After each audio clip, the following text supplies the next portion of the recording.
Welcome back to Gray is Gorgeous. If you're new to my channel, welcome.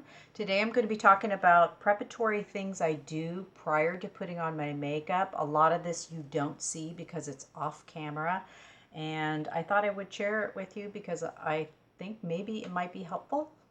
I'm not sure. I'll show you what products I use, what I do, how I do it, all of that stuff. All right, so let's get started. So the first thing I do to prepare for my makeup is, of course, I put on lotion. Most of us do. But before I put on lotion, I don't normally cleanse my skin in the morning.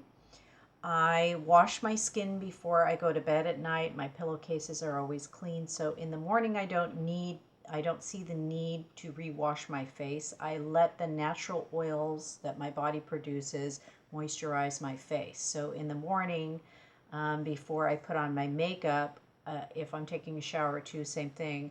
I just wash my face with water. What you could try if you have large pores is after washing with lukewarm water, you can then rinse or wash with cool water, and cool water will help the pores close down just that much more for you. And then I apply lotion.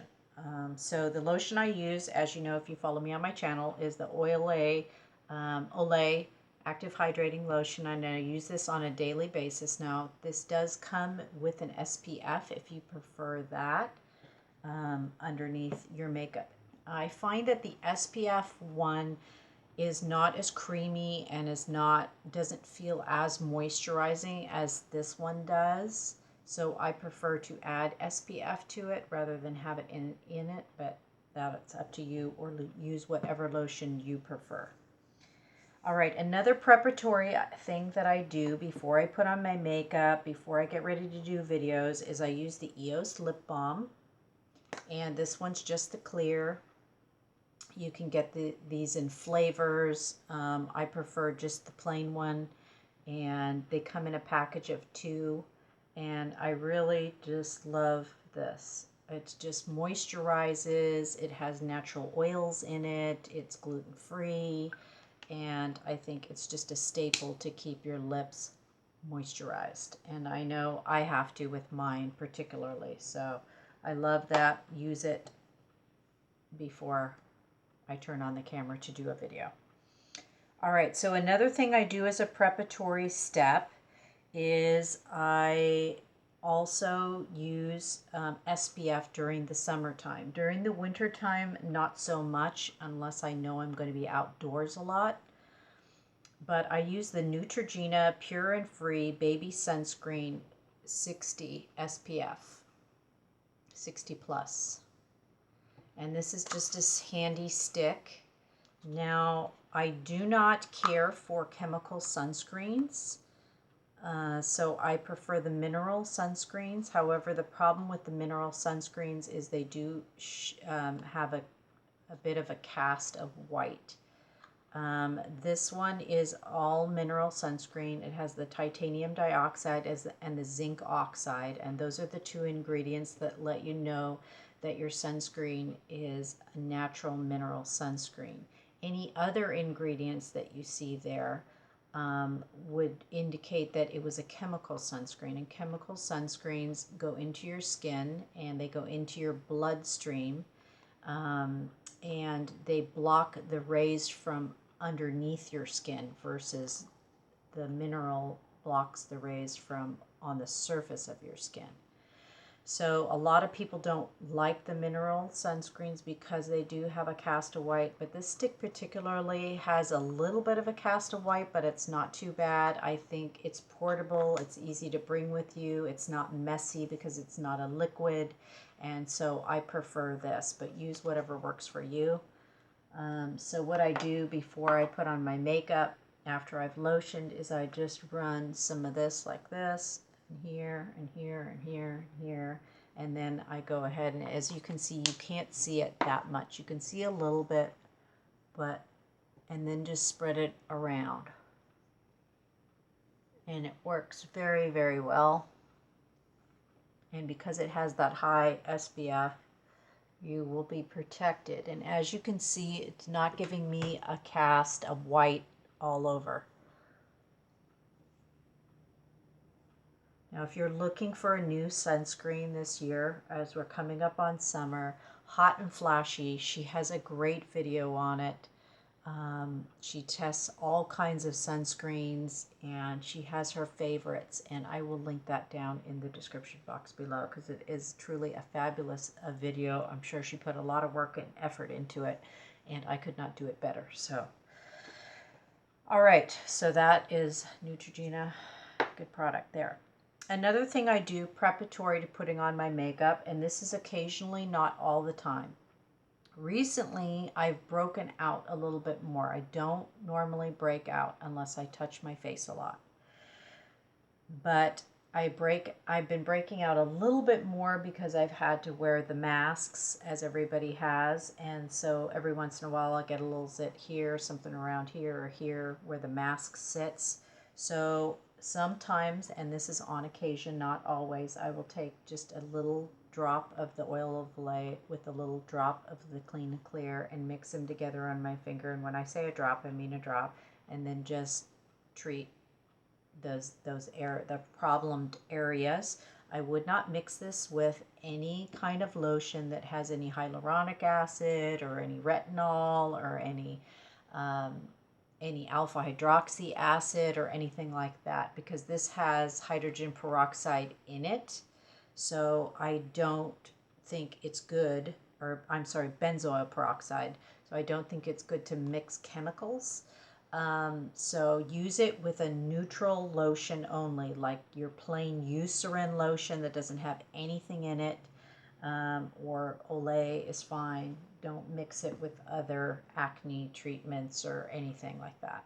But a little drop, little teeny drop, I'm talking about like that much, and then put that much of your neutral lotion next to it, and then rub it together and just treat the spots. And that will keep your skin, this will prevent acne during the day, and it will also keep your skin, because it will kill the bacteria, it will also keep your skin from drying out when you mix it with the lotion.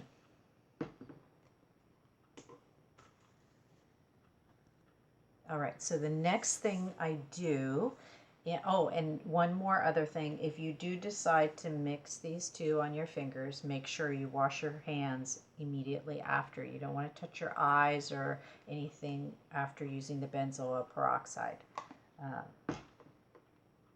Or then attempt to put on your makeup or put on your, with your fingers. So definitely wash your hands after that. All right, so the next thing I'd like to talk about is for preparatory is the eyebrows. Now, if you follow me on my channel, you know I don't have much eyebrow left, but I do trim them. They still need to be kept under control. I'll have hairs that grow way down here. I'll have hairs that grow way up here. I'll have hairs that grow right in the middle here. And so I do some preparatory cleanup. I don't do this on the daily, but when I do it occasionally. So what I do for that is I use my Tweezerman tweezers, which I recommend. These are the best tweezers. I've tried other brands. I think Revlon has some. I believe the Tweezerman are the best. They do have these in a multiple of sizes and colors. This is the average size. They have a smaller pair that are travel size. They come in cute colors now with like hot pink and purple, just for fun. But these are fantastic tweezers. They will last you a long time and they work really, really well. So that's why I recommend them, and I will put them down in my description box. So what I'll do, preparatory, is I will go ahead and pluck anything in here.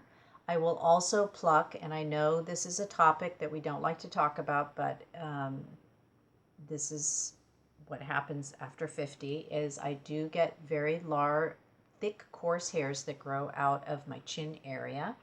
And if those are allowed to flourish, then they get really long and they're coarse, and you can shave them, but it's not the same. They need to be plucked, and for that, the Tweezerman come in handy. So I go in here and I pluck out anything that I see that is going to be a coarse hair, and I do that mostly on the daily. but I can skip a day or two. So unless I'm in my follicle, hair grows a half an inch a month, and you have a cycle. Everybody has a cycle where their hair will grow a little bit more. So sometimes you'll go to bed one night and you won't have too much hair there, and the next morning you wake up and you go, what was that? But you're right on your growth day or on your cycle day for your hair to grow. So that's why that happens. But it's good to have a very good accurate pair of scissors. Another thing that's really good to have is a mirror that you can use without your glasses on, and this is the Swissco suction cup mirror. I got this at Walmart. It's a good quality mirror, so it's not distorted. If you get one at the Dollar Tree, it's going to be very distorted, but this one seems to work very well. I believe it's around $7 or $8 at Walmart. I'll put it down in the description box below, and it works good. It's 20 times magnification, and that's enough for you to be able to see without your glasses for most of us. So you'll need that for sure. And then I pluck any hairs that are out of the zone of my eyebrows where I want them to be. Another thing you can do is you can measure your eyebrows too, to make sure that your eyebrows are the correct distance apart from each other, not where they start. Well, it is where they start, but if you decide you want your eyebrow to line up with your eye, which is where it should be, here and here, it should line up with the tear duct part of your eye. Not your nose, the tear duct part of your eye. That would be proper alignment. A lot of times we go with the nose, and that will bring us too far over and will kind of make it look funny. So you want to go with the tear duct part of your eye and come right up. That's where you want your brow to start. So you can make a line there with your brow pencil.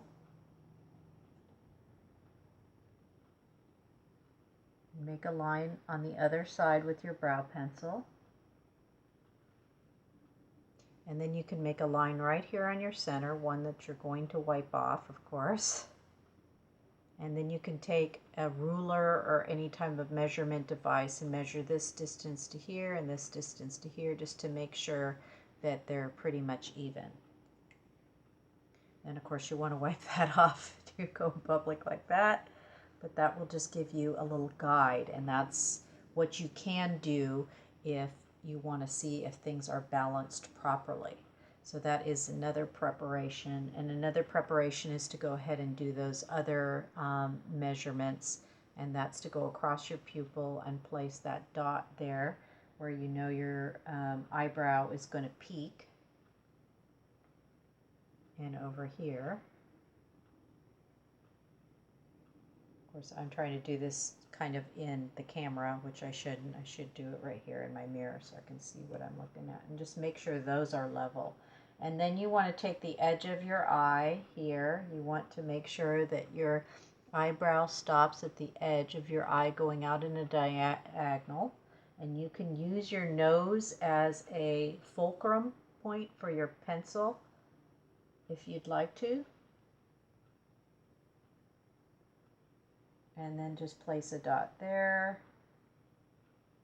I don't always do this. A lot of times I'm in a hurry and I just do it, but you know, I just draw them in. So those are preparatory things. But that lets you know how far your eyebrows should go, how far they should go in here, where you don't want the hair. Let's put it that way. And then you can prep for where you don't want the hair by tweezing.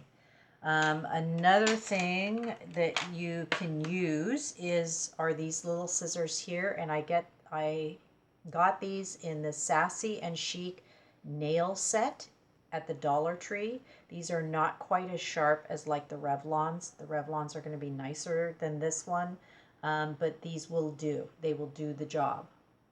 And so what you do then is you brush up the hair that you do have with the little spoolie,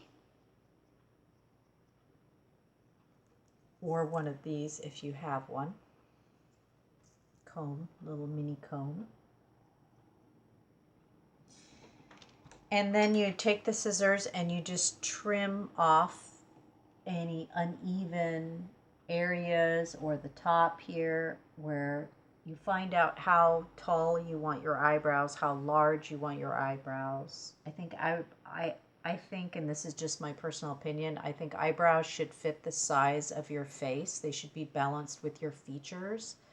What looks good on one person may not look good on another, so they should balance with your features.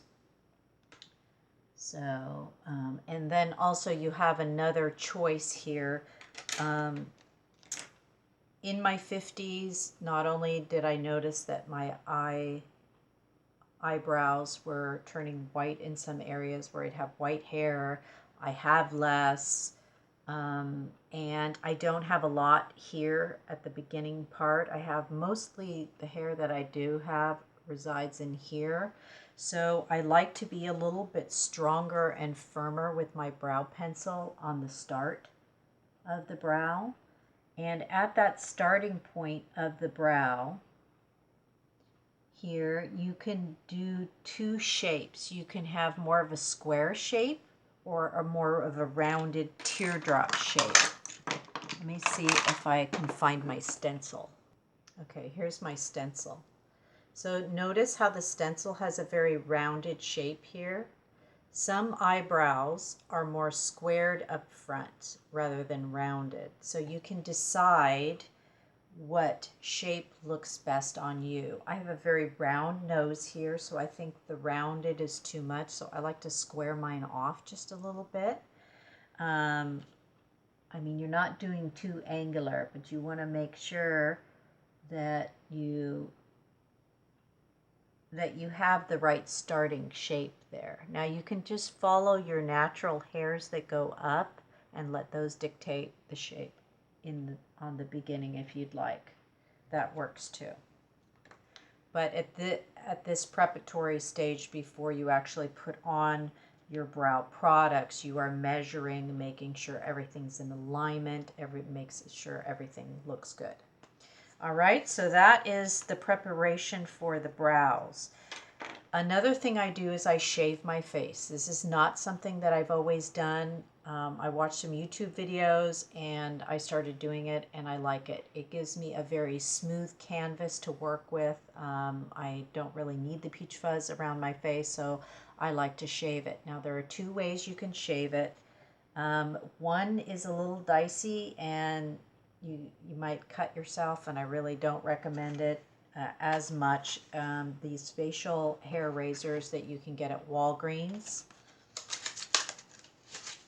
and you use them at a 45-degree angle, and you just kind of go like this, and it takes the peach fuzz off. I don't recommend using these around your lip or chin or any angular area at all because you can cut yourself quite easily, so I do not recommend that. The product that I highly, highly, highly recommend for this is the Conair, or one like this, not the Conair particularly because I'm not sponsored by anybody, but one like this where it has a battery, and it doesn't hurt you at all. You cannot cut yourself on this at all, even when it's turned on and running. It's got a small one on the back here for detailed work and one here, and you cannot cut yourself or harm yourself. You could literally turn this on and I could close my eyes and just go like this and shave all those dark nasty hairs off and not even, just do it blind and not even worry that I'm going to get cut or anything. So, and that is great as you get older and you can't see very well. It's just a wonderful product for that reason, for that use. It takes a little AAA battery that goes in here. It actually has a little cleaning brush on this side, on the inside. Just FYI on that. And you can get this particular one, but there are many, many brands out there. I find all of them work pretty much the same. So whichever you prefer. But that's a great preparatory step to having nice, smooth, even canvas for applying your makeup. And actually taking off the peach fuzz has chiseled out my jaw a little bit and gave me a little bit of a more angular line, which is kind of nice. Yeah, it's just, and when the makeup goes on, it just lays on really smooth. So I like it. So I will continue to do that. So I think that's it for the preparatory steps. Yes, you may have preparatory steps of your own. You may use a spray or something on your face prior to putting on your makeup. You may use a primer of some type. I was using the Wet n Wild Photo Focus Primer, which I liked. But whatever works for you for preparatory. But those are my preparatory procedures, and those are the products I use to get ready. And before I turn on the camera and do a video, a makeup video, I have generally, most of the time, not always, prepped in some form or fashion by plucking or tweaking or doing something to my face to get it ready for makeup. All right, so I hope that's helpful for you. Click subscribe if you haven't already. If you'd like to get more videos and be notified, just click the bell if you want to be notified when I upload next. Clicking subscribe, by the way, does not commit you in any way to my channel. It doesn't lay you open to any kind of anything. It just means that when I upload, you will get, my videos will come up on your feed and on a regular basis. And click like if you like the content of this video. That's also helpful for me. Yeah, and that's all. So thank you so much for watching. Be well as always, and we'll catch you next time. Bye for now.